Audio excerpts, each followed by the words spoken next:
Learn 5 ways to avoid the potential Medicare tax coming your way in railroad retirement.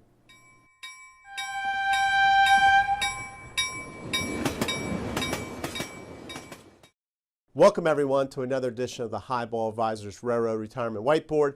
My name is John McNamara of Highball Advisors, and today we're going to talk about taxes that might or might not be affecting you when it comes time to start your Medicare at 65, right? I'm talking about the IRMAA tax, right? So IRMAA is basically a tax on higher income railroaders in retirement, okay? It was put in 2003 for everyone to help with the solvency of the Medicare program, right? So if you have higher means, basically it's means tested, you're going to pay more of a monthly subsidy for your Medicare, all right? So how's it calculated? How's it going to affect you? That type of thing.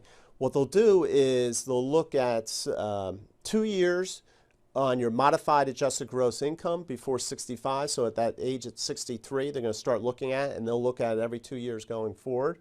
All right, to determine the surcharges. So in this year, 2022, if you're single and you have $91,000 of income, there's going to be a surcharge. Or if you're married filing jointly, $182,000.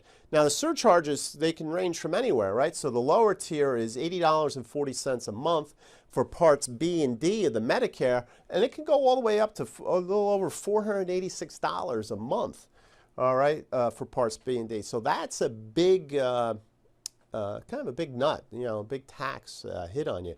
So you want to take a look at these things and plan some strategies possibly to avoid these taxes, or at least minimize them, right? So let's have a look at some of these 5 ways that I've outlined that you can make it, lessen it or make it more avoidable. So first of all, don't assume non-qualified accounts should be liquidated first, right? That's a great thing, right? So they're always talking about oh, you know, spend down your taxable accounts and then you go into your tax deferred, then your tax free. You know, that kind of pro rata strategy, so to speak. However, depending upon where you are, this kind of bleeds into number 2, is consider your Roth conversions, right? Because we said it doesn't happen till 63.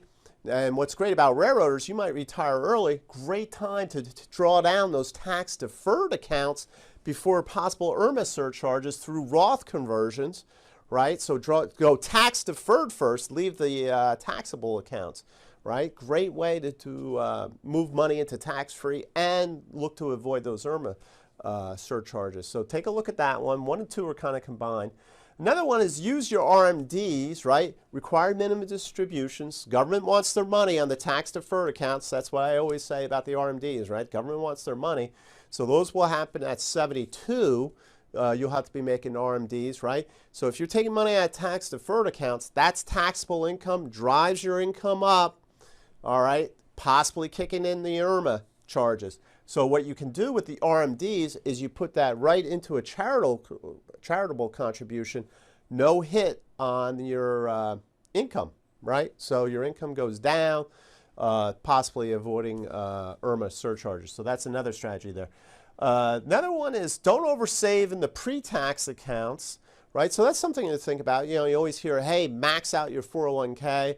And, you know, hey, as a fallback strategy, nothing wrong with that. But what you could also be looking to do is say, I'm going to save up all my 401k until the company match, right? You always want to take advantage of the company match. So max that to the company match.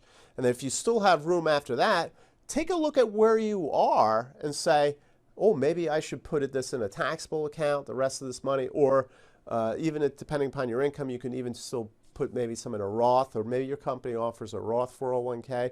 So that's another way, because what we're trying to avoid is taking that money out of tax deferred later and kicking up the taxable income to get the IRMAA charges. So that's something to think about, right? And then finally, one last one here is especially for those individuals, railroaders who have a lot of their wealth is tied up in their home, especially as you age, you know, that could be one of your biggest assets, is you can look at a reverse mortgage, right? Not a specialist in a reverse mortgage, you can take a look at it, but theoretically it's a great way to, hey, I can draw down some equity that's not going to be taxable, it's not going to affect my taxable income, right? And then I can cover a lot of expenses. It's also a nice way to help maybe even possibly with long-term care. So like I said, it's complex. You have some fees associated with that. So you really got to break down and do the math on that. So I hope you found this helpful. These are my 5 strategies to help avoid those IRMAA taxes, right? Remember, I always say, accumulating assets and retirement, that's great, but it's how you deaccumulate all your wealth is, that's the really important part, just as important as accumulating. So reach out to me if you need any help with any of these issues.